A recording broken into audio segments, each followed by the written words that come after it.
The concept of a mummy is broadly defined as a well-preserved cadaver, and its history spans across almost every continent on Earth. However, when discussing mummies in the context of monsters, the image that often comes to mind is that of a gauzy, wrapped, upright human figure.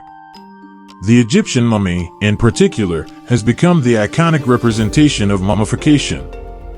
But how did this ancient funerary practice evolve into the silent, linen-wrapped, undead corpse monster portrayed in popular culture? Mummification was a sacred and transformative ritual in ancient Egypt, directly associated with the deities Isis and Osiris. This process prepared the body and soul for the afterlife, imbuing it with the necessary qualities for existence in the realm beyond death. The journey of the mummy into the realm of horror began with the early commercialization of Egyptian human remains and some confusion in the etymology. In earlier times, bitumen was commonly used in medical remedies in Asia and Greece. The Persian word for bitumen, mumia, was later adopted into Latin as mummy during medieval Europe. This led to the misconception that mummified human corpses possessed medicinal properties similar to bitumen, resulting in a trade where human mummies were harvested for use in pharmaceuticals. By the 16th century, this controversial trade had gained popularity, and human remains were used as medicine. An English merchant, John Sanderson, vividly described his involvement in this bizarre industry, where he collected over 600 pounds of mummy remains and broke them apart to understand their properties. In the 18th century, the British Royal Society conducted the first systematic study of Egyptian mummy necropsies, thanks to John Hadley's unrolling of a mummy in his home. This, along with Napoleon's invasion of Egypt in the late 1700s, fueled a growing interest in ancient Egyptian culture and sparked the field of study known as Egyptology. Egyptomania emerged in the 19th century, signifying a significant fascination with ancient Egypt. The British government even built its own Egyptian hall to house artifacts taken from Egypt during Napoleon's campaign. The public began to collect replicas of Egyptian furniture, china patterns with Egyptian designs, and other commercial items. In the 1820s, Giovanni Belzoni, a former circus strongman, contributed to the mummy monster's image by recreating an Egyptian tomb in Piccadilly's Egyptian Hall and conducting public mummy autopsies. Thomas Pettigrew, an antiquarian and surgeon, occasionally assisted him and later became a renowned Egyptologist, publishing the foundational text History of Egyptian Mummies in 1834. Finally, in 1822, Jean-François Champollion successfully translated hieroglyphics using the Rosetta Stone, further enhancing the fascination with ancient Egyptian culture. The desire to gain a deeper understanding of ancient Egyptian culture, including their treatment of the dead, became increasingly pronounced. Efforts to identify mummies' names and social status grew in importance. In 1825, Augustus Botsey Granville conducted the first modern medical autopsy of a mummy. Mummies continued to surface in hospitals, artist studios, dissection theaters, universities, and even on the drawing room tables of the upper class. Unrolling or unwrapping mummies served both academic interests and acted as a form of thrilling entertainment. For those unable to witness the spectacle in person, detailed reports in newspapers satisfied their curiosity. However, this treatment of mummified corpses as a source of entertainment raises significant questions about the representation of culture, history, and personhood, and how fiction often transforms them into monsters. The earliest author to explore these complexities in fiction was Jane Loudon, whose 1827 science fiction novel The Mummy, or A Tale of the 22nd Century, featured a reanimated Egyptian mummy named Cheops as a terrifying yet instructive undead character. The book gained immense popularity and saw multiple reprints. The rise of imperialism contributed to the commodification and fetishization of mummies in Britain, as colonial territories provided a steady influx of exotic items, including bodies, to museums and private collections.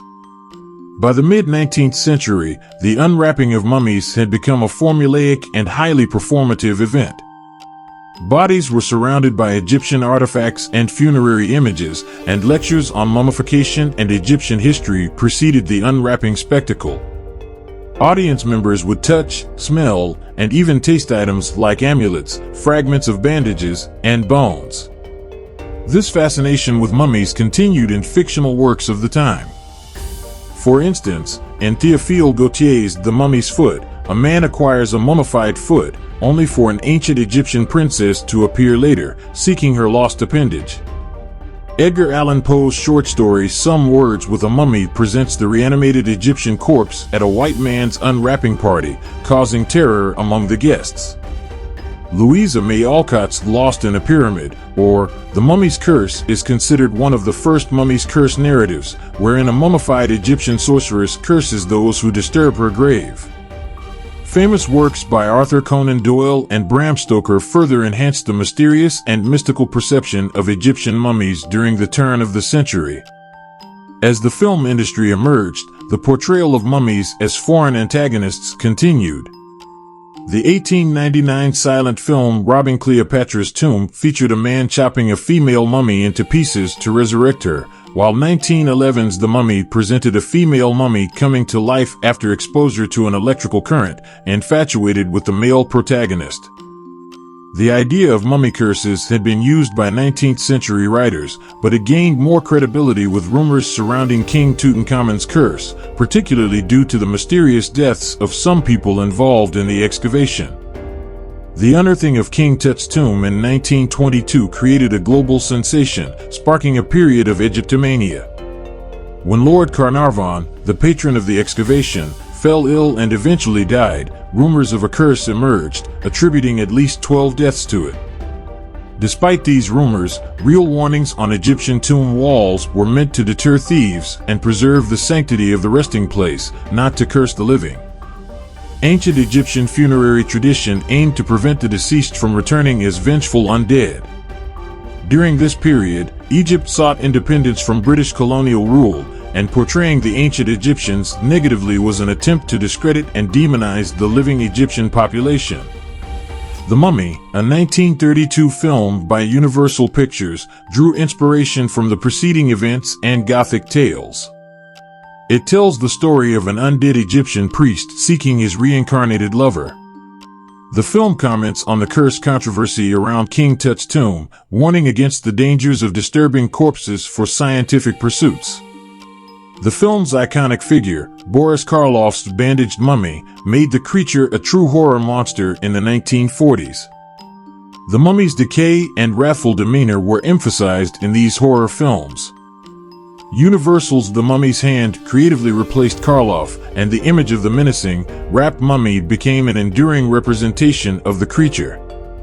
During the evolution of mummy myths, filmmakers introduced a new backstory to explain physical changes, discarding the articulate mummy in favor of a silent thief cursed to become an uncontrollable monster. In the 1942 sequel, The Mummy's Tomb, the silent, shambling mummy was reinforced, and this image was further emphasized in the 1950s. However, for the first time, humor was injected into the genre with Abbott and Costello Meet the Mummy. Just as Egyptology and medical autopsies had inspired tales in the past, scientific advancements in the 1950s found their way into mummy myths. The increased use of X-rays in archaeology and chemical testing allowed for previously unheard of examinations of Egyptian mummies. The mystical spells and galvanic batteries that once brought mummies to life were replaced by scientific explanations, making the ability to solve the mysteries of life and death paramount, even though these advances were met with trepidation. In Curse of the Faceless Man, the mummy's revival was attributed to radiation exposure from X-rays. Another trend emerged, merging the mummy with other undead monsters.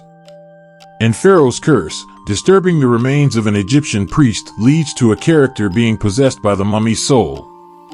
Assisted by a shape-shifting cat woman, the character rapidly ages, sucks people's blood, and ultimately transforms into the mummy himself. Since then, the mummy has become a familiar horror figure, appearing in fiction, children's cartoons, movies of various genres, and even on cereal boxes.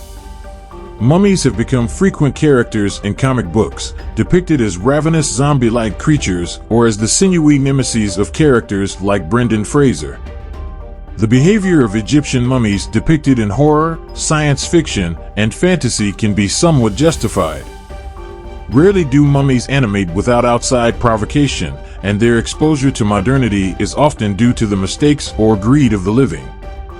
They symbolize a literal threat to those who view them as objects for commercial consumption or scientific investigation. The horror associated with Egyptian mummies outside of their intended context is a result of the lack of understanding about the death practices they represent, practices that few people are familiar with. This lack of understanding, combined with the mistreatment of mummies by outsiders, contributes to their monstrous portrayal. Before concluding, the text invites the audience to participate in PBS Digital Studios' annual audience survey, offering them a chance to influence future content and vote on new show ideas.